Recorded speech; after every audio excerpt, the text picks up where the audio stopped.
जय हिंद, नमस्कार। मैं अंबर जैदी स्वागत करती हूँ आप सबका एक बार फिर से हमारे आज के कार्यक्रम में। चाइना को लेकर लेटेस्ट रिपोर्ट आई है। वो रिपोर्ट आप स्क्रीन पे देख सकते हैं। चाइना's प्रॉपर्टी इन्वेस्टमेंट फॉल्स 15.9% इन जनवरी नवंबर। जो ईयर बताया जा रहा है कि इस पूरे साल में साढ़े मतलब लगभग 16% ही कह सकते हैं। ये बड़ा डाउनफॉल हमें देखने के लिए लग रहा है मिला है। और ये लेटेस्ट रिपोर्ट है। लगातार चाइना को लेकर रिपोर्ट सामने आ रही है कि चाइना की जो इकोनॉमी है वो गिर रही है। और दूसरी रिपोर्ट ये आप देख सकते हैं जिसमें नजर आ रहा है चाइना's economic growth softens in October as property sector continues to drag investment। अगली report China's economic growth slowed in October. ऐसी कई सारी और रिपोर्ट्स हैं जिसको हम आगे आपको स्क्रीन पे दिखाएंगे, लेकिन फिलहाल चर्चा की शुरुआत करते हैं। चाइना के अंदर जो इकोनॉमिक स्लो डाउन नजर आ रहा है, चाहे रियल एस्टेट की बात करें, बैंकिंग, रिटेल और हर फील्ड में हमें ये नजर आ रहा है। साथ ही लोग जो है इन्वेस्टमेंट नहीं कर रहे, सेविंग्स कर रहे, लोग खाने पीने पे बेसिक्स पे खर्चा नहीं कर रहे, बच्चे पैदा नहीं कर रहे। तो इस पूरे हालात पर हम चर्चा करेंगे। हमारे साथ मौजूद है उमेश जी। उमेश जी, स्वागत है आपका। जय हिंद, नमस्कार।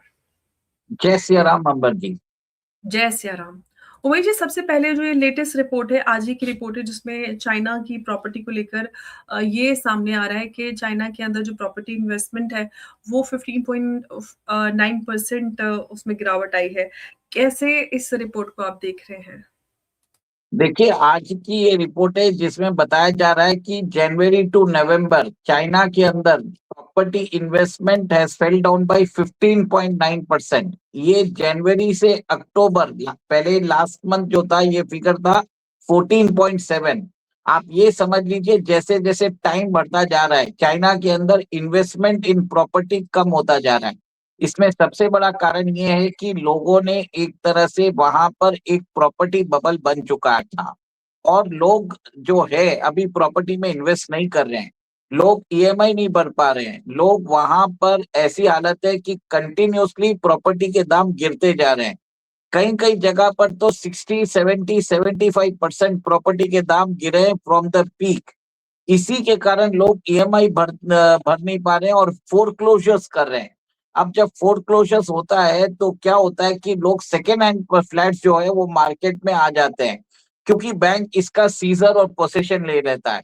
तो कहीं ना कहीं आप ये देखिए, इसके कारण जो न्यू प्रोजेक्ट्स है वो लॉन्च नहीं हो रहे हैं। अमर जी, सबसे बड़ी बात यह है कि जो प्रॉपर्टी सेल जो है, जो फ्लोर एरिया है, वो डिक्लाइन हो गया 7.8% में। कहीं ना कहीं ये एक बहुत बड़ा चिंताजनक विषय है। अब चाइना के अंदर 30% उनकी इकोनॉमी जो है it is based on property.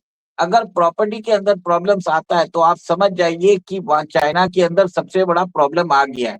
लोगों की ओवरऑल वेल्थ एक तरह से 8 to 10% गिरी भी है, क्योंकि प्रॉपर्टी के प्राइसेस गिरने से क्या हो गया है, चाइना के अंदर लोगों के अंदर एक होता है कि अब वो प्रॉपर्टी को ओन करना चाहते हैं, वहां के कल्चर में है। बट प्रॉपर्टी प्राइसेस गिरने से उनकी ओवरऑल वेल्थ भी एक तरह से कम होती जा रही है। इसके कारण आपने जैसे बताया है, चाइना के अंदर लोग कंजम्पशन कम करते जा रहे हैं। उनकी ग्रोथ रेट हमेशा 5 या 6% रहती थी, जो अभी उनकी जो कंजम्पशन ग्रोथ है वो गिर के 2.7% हो गई है। China has historically grown at above 5%। अब इस साल की उनकी जो ग्रोथ रेट है वो 4.8% है। आईएमएफ ने बोला है कि अगले साल 2026 में चाइना के अंदर जो ग्रोथ रेट रहेगी वो 4.2% रहेगी। देखिए, सबसे बड़ी बीजिंग के अंदर 2.2 मिलियन पीपल है।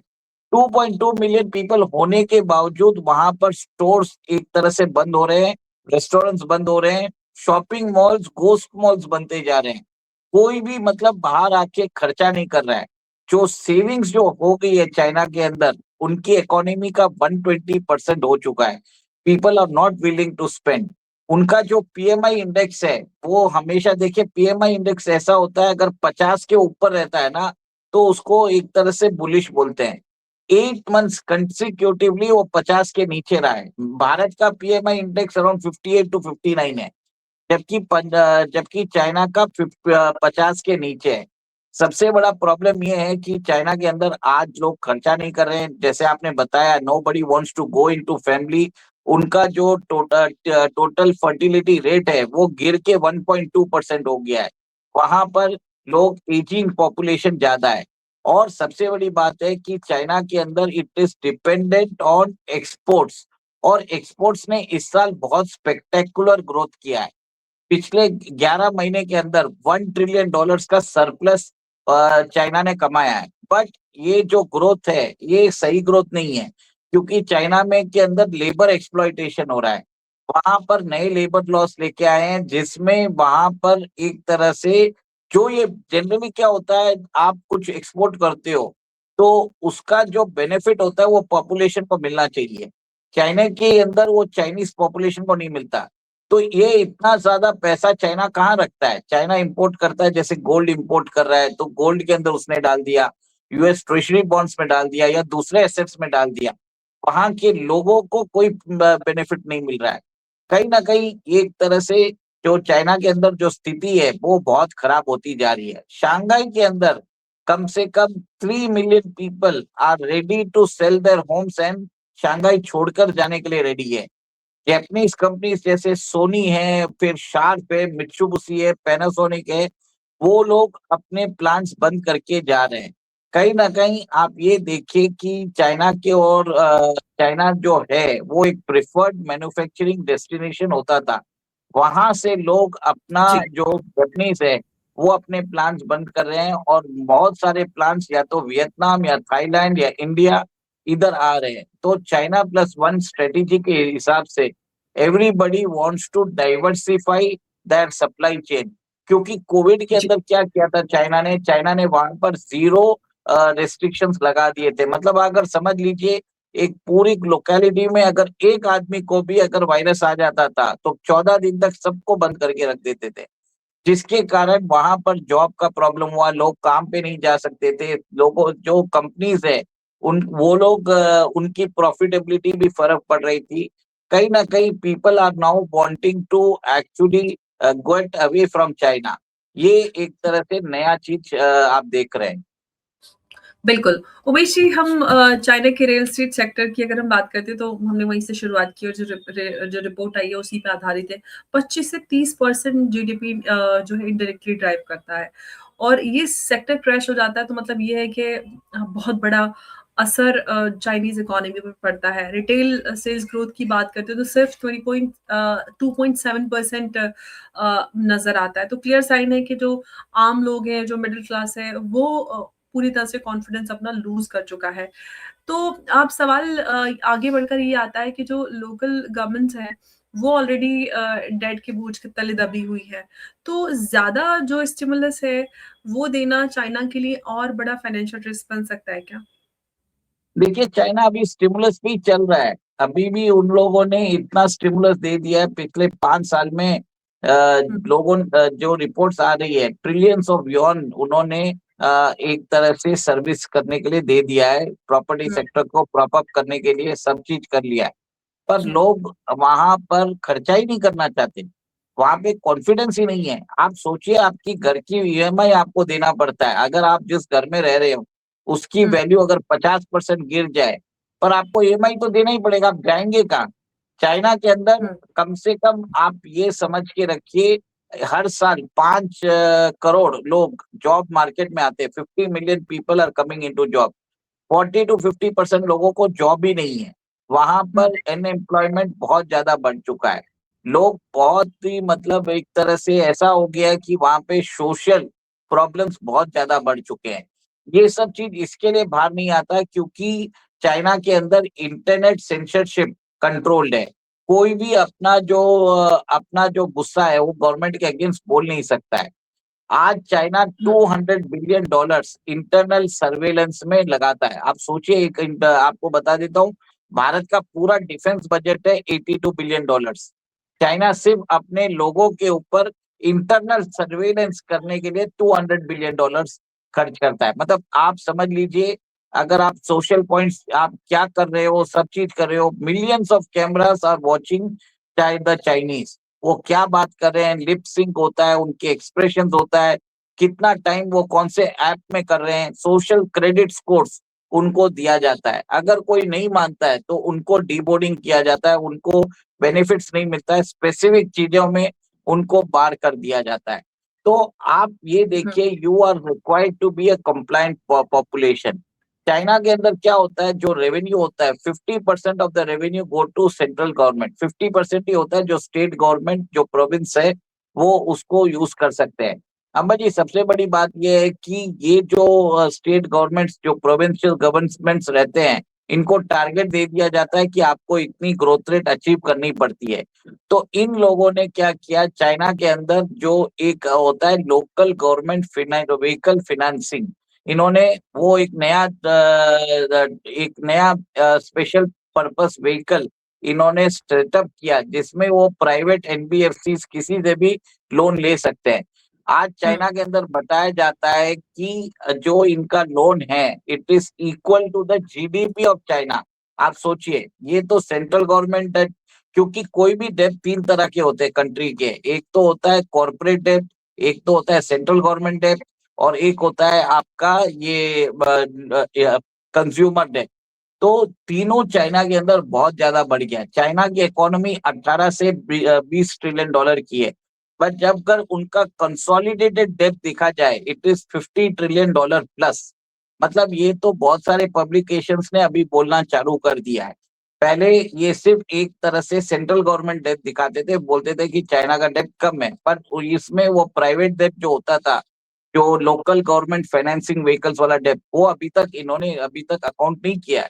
अब सब लोगों ने चालू कर दिया उसको बताने के लिए। अब ये 3 साल पहले जब एवरग्रांड, जो चाइना की सबसे बड़ी कंपनी है, वो डिफॉल्ट कर चुकी थी, उसने $300 बिलियन का डिफॉल्ट किया।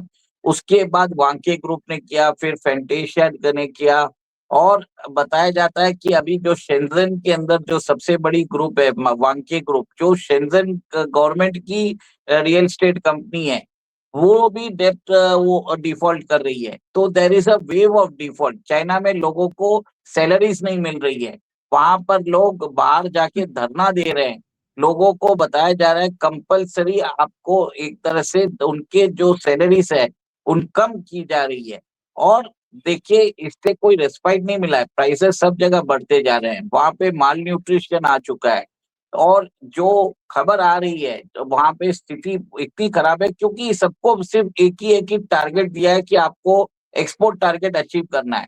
एक्सपोर्ट टारगेट अचीव करने के लिए चाइनीज गवर्नमेंट क्या करती है, अपने एक्सपोर्टर्स को एक्सपोर्ट सब्सिडी देती है। कहीं ना कहीं ये जो एक्सपोर्ट सब्सिडी क्या होता है, इसके कारण चाइना अपना जो गुड्स है ग्लोबल मार्केट में 20 से 25% कम लागत में बेच सकता है। आप सोचिए, उसकी जो लागत है उससे 20% कम में बेच रहा है, ताकि उससे कोई compete नहीं कर सके। और ये जो उसको सब्सिडी होती है, डिफरेंस, वो उनको चाइनीज गवर्नमेंट देती है। तो कहीं ना कहीं आप ये देखिए, जब कंपनीज कमाएगी नहीं तो वो क्या करती है, लेबर्स का एक्सप्लॉइटेशन करती है, वेंडर्स को लेट पेमेंट देती है, जिससे वहां पर एक तरह से क्रंच आ गया है, वहां पर सोशल प्रॉब्लम्स आ गया है। ये सब चीजें बाहर नहीं आती। $1 ट्रिलियन का जो फिगर है अच्छा लगता है, ऑप्टिक्स के लिए बढ़िया दिखता है, but behind the scenes China के अंदर लेबर अनरेस्ट है, वहां पर एक तरह से एक्सप्लॉइटेशन चल रहा है लेबर्स का। और लोगों को, मतलब आप सोचिए, बहुत सारी टाउन और लोकेलिटी ऐसी है जहां पर एक तरह से पूरी सिटी को वो एक तरह से एम्प्लॉयमेंट देते थे, पूरी इकोनॉमी चलती थी उधर उस सिटी की।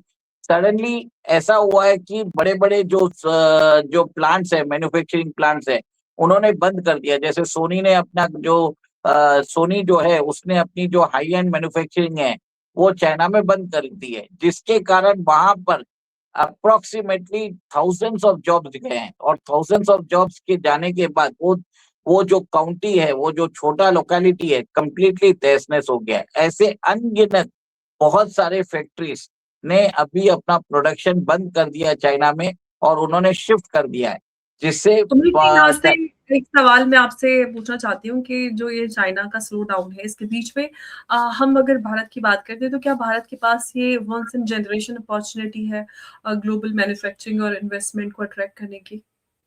देखिए, सबसे बड़ी बात मैंने आपको पहले भी यही बताया कि चाइना अपनी इंडस्ट्रीज को सपोर्ट करने के लिए, एक्सपोर्ट इंडस्ट्रीज को सपोर्ट करने के लिए, वो उनको सब्सिडी देता है। सब्सिडी देने के कारण इंडियन इंडस्ट्रीज compete नहीं कर सके। देखिए अभी जो रिपोर्ट आई है वर्ल्ड, जो आईएमएफ की रिपोर्ट आई है, चाइना ने $1 ट्रिलियन जो अपना जो सरप्लस इसके लिए किया है क्योंकि उन्होंने दूसरी कंट्रीज के थ्रू सरकमवेंट करके यूएस को एक्सपोर्ट किया है। ऑफिशियली यूएस से उनका एक्सपोर्ट्स कम हुआ है, बट उन्होंने यूज किया इंडिया को या मेक्सिको को या दूसरी कंट्रीज को, वहां पर प्रोडक्ट्स डंप करके फिर वहां से उन्होंने रीरूट करके एक तरह से यूएस को भेजा है। इसी के कारण आप देखिए 2 दिन पहले मेक्सिको ने भारत और चाइना दोनों के ऊपर 50% टैरिफ लगाया है, ताकि एक तरह से ये जो सस्ते गुड्स है वो यूएस मार्केट को फ्लड ना कर सके, और मेक्सिको अपना जो इंडस्ट्रियल बेस है वो भी बचाना चाहता है।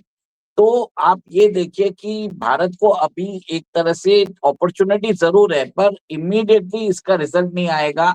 We will have to sustain the Chinese, जो सब्सिडी है उसको हमें थोड़े दिनों तक अकाउंट में लेना पड़ेगा, और गवर्नमेंट को इसमें हमारे जो सब एक्सपोर्टर्स हैं उनको भी कोई ना कोई रियायत देनी पड़ेगी। हाँ, ऑफ कोर्स इन सारी चीज़ों में लंबा समय लगता है, बड़ा समय लगता है। लेकिन ये है कि सरकार और जो ग्लोबल हम मैन्युफैक्चरिंग और इन्वेस्टमेंट की बात कर रहे हैं, तो कहीं न कहीं वो भारत की ओर आ भी रहा है। लेकिन उमेश जी, अगर हम बात करें यूथ अनएम्प्लॉयमेंट और जॉब इनसिक्योरिटी जो लगातार चाइना में बढ़ रही है, क्या इसको हम ये कह सकते हैं कि एक टिकिंग टाइम बॉम्ब है और कभी भी ये सारी चीज़ें बर्स्ट हो सकती हैं?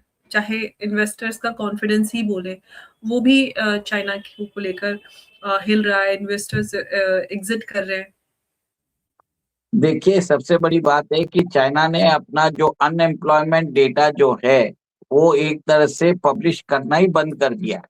उन्होंने पिछले 3-4 महीनों से वो अपना डेटा ही पब्लिश नहीं कर रहे हैं, और इसके लिए ऑफिशियल फिगर्स नहीं आ रहे हैं, पर जिस हिसाब से companies lock stock and barrel China छोड़ रही है, वहां पर सोशियो इकोनॉमिक प्रॉब्लम्स बढ़ने वाले हैं।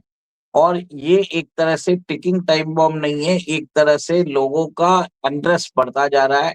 लोग एक तरह से परेशान हो चुके हैं, क्योंकि देखिए चाइना के अंदर तियानमेन स्क्वायर हुआ था 1989 में। उसके बाद कम से कम 30-35 साल हो गए, चाइना ने एक तरह से वहां पर खुशहाली हुई क्योंकि इकोनॉमिक बूम चल रहा था।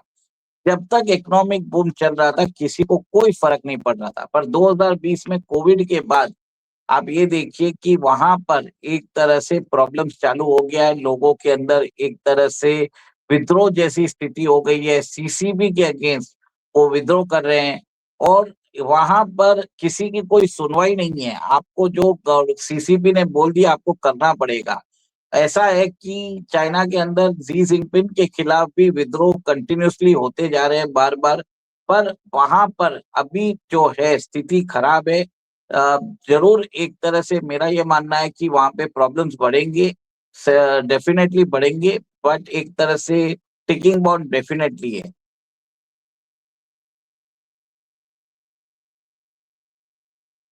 आवाज नहीं आ रही आपकी। जी, आप अभी सुन पा रहे हैं मुझे उमेश जी? हाँ, जी। उमेश जी, मैं ये बोल रही थी कि अगर चाइना का जो हाई ग्रोथ एरा खत्म होता है, तो क्या हम ऑफिशियली एक न्यू ग्लोबल पावर शिफ्ट देख सकते हैं या देख रहे हैं? देखिए वो तो हो ही रहा है ना। देखिए चाइना से इंडस्ट्रीज छोड़कर या तो वियतनाम है, मेक्सिको है, और फिर बाद में भारत है, थाईलैंड है, वहां पे शिफ्ट हो ही रहा है।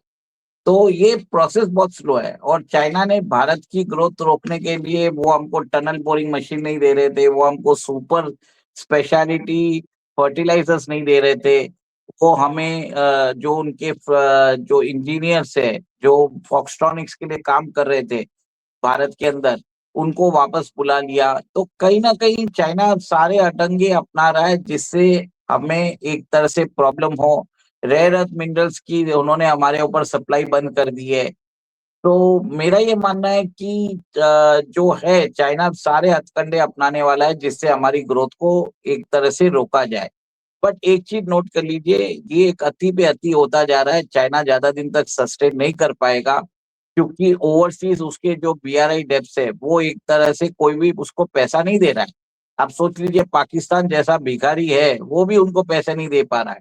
अब पाकिस्तान से लेगा क्या चाइना? उसने वहां पे 60 बिलियन या 70 बिलियन डॉलर उसने उधर झोंक दिए हैं, उसको कोई बेनिफिट नहीं नजर आ रहा है। तो उसने जितने भी नेशंस के अंदर उसने वहां पर उनको डेट दिया है, तो वो उनसे पोर्ट ले रहा है। जैसे हम्बन टोटा पोर्ट ले लिया है, तो हम्बन टोटा पोर्ट लेके चाइना को क्या फायदा हुआ है? वो भारत के ऊपर निगरानी जरूर रख रहा है, पर उससे कोई इकोनॉमिक फायदा नहीं हो रहा है।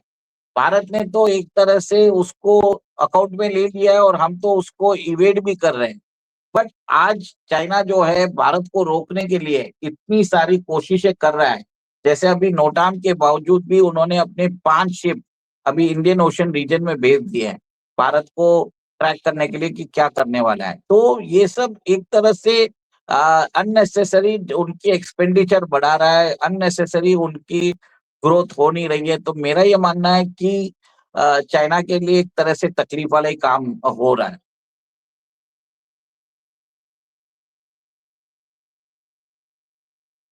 अब जी आपकी आवाज नहीं आ रही है। सबसे बड़ी सबसे बड़ी बात ये कि चाइना की तकलीफ तो नज़र आ रही है। चाइना अपने इस पूरी खबर को प्रोटेक्ट भी कर रहा है, चीज़ें बाहर नहीं आ रही है, लेकिन आज के दौर में इन सारी चीज़ों को ज़्यादा समय तक छुपा कर नहीं रखा जाता, और जो चाइनीज़ इकोनॉमी में जो स्लो डाउन या क्रैक्स हैं वो साफ वो नज़र आते जा रहे हैं। उमेश जी, बहुत धन्यवाद आपका हमारे साथ इस चर्चा में जुड़ने के लिए। नमस्कार, जय हिंद, जय भारत। जय सिया राम। जय श्री राम, उमेश जी।